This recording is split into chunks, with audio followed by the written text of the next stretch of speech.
ভালো করে একটা তথ্য জেনে রাখুন। সত্যি কথা বলতে গিয়ে সিপিএম করতে হয় না, তৃণমূল করতে হয় না, কংগ্রেস করতে হয় না, বিজেপি করতে হয় না। সত্যিটা সত্যি। 2015 সালে, খুব ভালো করে বুঝুন, 2015 সালে পশ্চিমবঙ্গের সরকার মমতা বন্দ্যোপাধ্যায় তিনি একটা অর্ডিন্যান্স নিয়ে জারি করেন, অধ্যাদেশ আনেন আমাদের বিধানসভায়। সেই অধ্যাদেশে তিনি মানবিক কারণে করুণা বশত তিনি একটি অর্ডার করেন, মানে বিধানসভায় পাশ করেন, 1971 সালের 25শে মার্চের মধ্যে পূর্ব পাকিস্তান থেকে যারা এসেছে তাদের এখানকার রেসিডেন্সিয়াল সার্টিফিকেট দেওয়া হবে, আজিব তারা যেন নাগরিক। তাদের সিটিজেনশিপ সার্টিফিকেট দেওয়া হবে, তারা সেই সার্টিফিকেট নিয়ে চাকরি বাকরি করবে, তারা বিপিএল গোষ্ঠীর অন্তর্ভুক্ত হবে, তারা, আমি যেটুকু জানি সবটা তো জানি না, তারা লক্ষ্মীর ভাণ্ডারে একটু বেশি টাকা পাবে, তারা সরকারি সুযোগ সুবিধাগুলো পাবে। এই করে বাংলাদেশ থেকে যারা এসছে তারা প্রথমে এসেই এসসি সার্টিফিকেটটা বাজিয়ে নিয়েছে। এসসি সার্টিফিকেটটা বগলে ভরে নিয়ে জালি করে এটা করেছে। কারণ এসসি সার্টিফিকেট হচ্ছে ভারতের যারা এসসি তাদের জন্য, বিদেশের এসসি তাদের জন্য তো নয়। এবার বিদেশের এসসি, ধরুন বাংলাদেশের এসসি, বাংলাদেশে তো এসসি সার্টিফিকেট ছিল না, তাহলে বাংলাদেশের এসসি তাকে প্রমাণ করতে গেলে তাকেও সেই সংবিধান প্রকাশের আগে দেখাতে হতো যে সংবিধানের প্রকাশের আগে নোয়াখালী বা ঢাকা বা বগুড়া কোথাওকার ও এসসি ছিল নিম্নবর্ণের, সেই কাগজ আর তাদের খুঁজে বের করা সম্ভব নয়। ফলে বাম আমলে যে এসসিগুলো জালি করে সার্টিফিকেট দিয়ে দিয়েছে, তাদেরই বংশ উত্তর পুরুষরা সেই সার্টিফিকেটের লিঙ্ক দেখিয়ে সার্টিফিকেট করেছে। এটা মমতা ব্যানার্জির বেআইনি কাজ করেছেন। আমি বলবো যে সংবিধানকে ভায়োলেট করেছেন মমতা বন্দ্যোপাধ্যায়। এই যে অধ্যাদেশ দিয়েছে, অধ্যাদেশটা মামলা করলে হেরে যাবেন, বাতিল হয়ে যাবে। কিন্তু তিনি যেটা করেছেন সেটা তিনি মনে করেছেন এখানকার মুসলমান বা এসসি এসটি ওবিসিরা তো বেঁচে যাবে, তারা তো এপারপার মানুষ। তিনি বুঝতে পারেননি, আমি বুঝতে পারলাম, তিনি হয়তো বুঝতে পারেননি যে বিজেপি কি কতটা খতরনাক। কারণ তিনি তো আরএসএসকে কখনো কখনো ভালো বলেন। এবার তিনি মনে করেছেন এপারের মানুষগুলো তো বেঁচে যাবে, তাহলে ওপারে আমার ছিন্নমূল দেশান্তরিত উদ্বাস্তু মানুষদেরকে একটু বাঁচানোর চেষ্টা করি।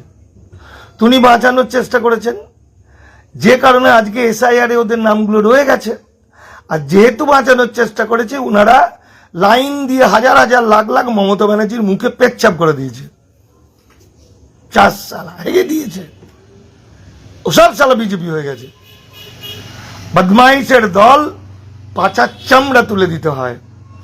সব সালা বিজেপির কুত্তা। এরা এই মমতা ব্যানার্জির দয়ায় এসসি সার্টিফিকেটটা করে চাকরি বাকরি হাতিয়ে নিয়ে আমার মুসলমান ভাইদের হিন্দু মুসলমান করে তাদেরকে শেষ করছে। আমার এপারের মূল নিবাসী মানুষদের কাছে এসে বগল বাজাচ্ছে, উল্টো পাল্টা কথা বলছে। কালকে একটা ছেলে বাংলাদেশের ছেলে এখানেই থাকে, মাঝে মধ্যে আমাকে ফোন করে, বাংলাদেশ যায় এবার আসে। কালকে আবার খিল্লি করছে, মজা করছে, ফিক ফিক করে হাসছে, হেসে বলছে কি হাওয়া বুঝছেন কি হেন তেন বলে মজা করছে। আমি বললাম, শোনো, তোমরা বাংলাদেশ থেকে এখানে এসছো, আমরা তোমাদের বুক দিয়ে আগলেছি। তুমি কত সালে এসে কিভাবে জালি করে আছো সেটাও জানি। এই কথা বলতে গিয়ে যে তুমি ফিক করে হাসছো না, দাঁতটা মেরে ভেঙে দেবো। ফারদার যদি এই সাবজেক্ট নিয়ে কোনো মজা করো, কারণ আমার প্রকৃত নাগরিকরা বেনাগরিক হয়ে গেছে, আর তুমি দাঁত কেলিয়ে হাসছো, পাঞ্চদ মারবো, এরকম আমি চায়ের দোকানের সামনে বলেছি। আর ছেলেটা ভালো ছেলে, বললো সরি মানিকদা, আমার ভুল হয়ে গেছে, আমি আর এই বিষয়ে কখনো মজা করব না। মজা শুধু এক চায়ের দোকানে নয়, কোনো জায়গায় করবে না, চুপ করে থাকবে। যে কোনো সময় আমরা ধরিয়ে দেবো তোমাদের বাড়াবাড়ি করলে। আগে সরকারি অফিসারগুলোকে ধরিয়ে দেবো। বেশ কিছু এসপি আছে, পুলিশ অফিসার, এসপি মুসলিম বিরোধী জালি করে এসছে, আমার কাছে ডাটা আছে। বেশ কিছু বিডিও আছে, এডিএম আছে। এমন গান্ডু, এই গান্ডুগুলো আবার কেউ কেউ সিএতে আবেদন করে নাগরিকত্ব পেয়েছে। আচ্ছা, সেই সার্টিফিকেটটা ভুল হোক ঠিক হোক পরের প্রশ্ন। তাহলে তুই যে এসসি সার্টিফিকেট পেলি, তাহলে তুই সিএতে আবেদনটা করলি কি করে?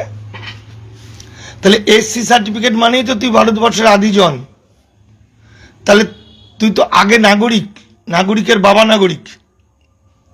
তাহলে এসসি সার্টিফিকেট থাকা সত্ত্বেও তুই একটা এসডিও, নাম বলে ফেলবো না, মুখটাকে বন্ধ করুন, তুই একটা এডিএম, তুই কি করে নিজে এসসি নিয়ে চাকরি বাকরি করে প্রমোশন নিয়ে বাড়ি ঘর বিরাট বড় করলি?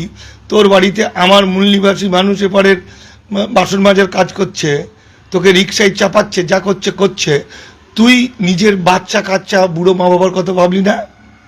লেখাপড়া করিস নি? হ্যাঁ, তুই এসডিও বিডিও হয়েছিস, তুই সিএতে আবেদনটা করলি কি করে? তাহলে সিএতে যেই আবেদন করলি তোর এসসি সার্টিফিকেটটা বাতিল হয়ে যাবে। এসসি সার্টিফিকেটটা বাতিল মানে তুই ভুয়ো এসসি সার্টিফিকেট, তার মানে তোর চাকরি গেল, তুই যতদিন চাকরি করেছিস তোর বেতন গেল, তোর ছেলে পিলে সবাই গেল, তোর বাড়িঘর জমি জায়গা গেল, তোকে পুশব্যাক করবে। তুই এসডিও বিডিও হয়ে তোদের মধ্যে বেশিরভাগ জনা যারা এই মুসলমানদের শেষ করেছিস, জানিস না তোরা যদি বাঁচিস এই মুসলমানরা বাঁচাবে। আজ পর্যন্ত একটা জায়গায় দেখলাম না একটা মুসলমান কোনোদিন কোনো উদ্বাস্তুদের বিরুদ্ধে একটা খারাপ কথা বলল। এই যে নিঃশর্ত নাগরিকত্ব আন্দোলন আমরা করি উদ্বাস্তুদের বাঁচানোর জন্য, হ্যাঁ, কারা করে আমাদের সঙ্গে? মুসলমানরা করে। হ্যাঁ, মুসলমানরা করে। তারা, যাই হোক, আমার টাওয়ার হয়ে যাচ্ছে, আমি তাড়াতাড়ি বলে নিই, পরে আবার আলোচনা করব। গ্রামে গ্রামে দামাল বাংলার যেখানে যেখানে শাখা তৈরি হয়েছে, ফান্ড তৈরি করুন। গরিব মানুষরা, যারা খুব গরিব, যারা পথে ঘাটে চলতে পারবে না, তারা কোর্ট কাচারি করতে পারবে না, কারণ ট্রাইব্যুনাল সমস্ত নিষ্পত্তি করতে 25, 30, 40 বছর লেগে যেতে পারে। আপনারা ছোট ছোট ছোট করে ফান্ড করুন, যাতে কলকাতা আসা যাওয়া করতে হয়, কোর্টে আসতে হতে পারে, হাইকোর্টে যেতে হতে পারে। আমরা সেই ব্যবস্থা করব। আমাদের উকিলরা পয়সা করি নেবে না, কিন্তু মিনিমাম খরচ খরচা তোলা এবং গরিব মানুষরা যাতে আসা যাওয়া করতে পারে, ট্রাইব্যুনালে হোক কোর্টে হোক, তার জন্য গ্রামে গ্রামে পাড়ায় পাড়ায় দামাল বাংলা শাখা তৈরি করে ফান্ড তৈরি করুন। প্রতিটি বাড়িতে থেকে একটু একটু করে চাল কালেক্ট করুন, আলু কালেক্ট করে এক জায়গায় রাখুন, কারণ সংগঠনের লোকদের খাওয়া টাওয়ার জন্য, কাজের জন্য। আর 2 টাকা, 1 টাকা, 5 টাকা, 10 টাকা যে যেমন পাবে যতটা দিতে পারবে কন্টিনিউ চাঁদা তুলতে থাকুন।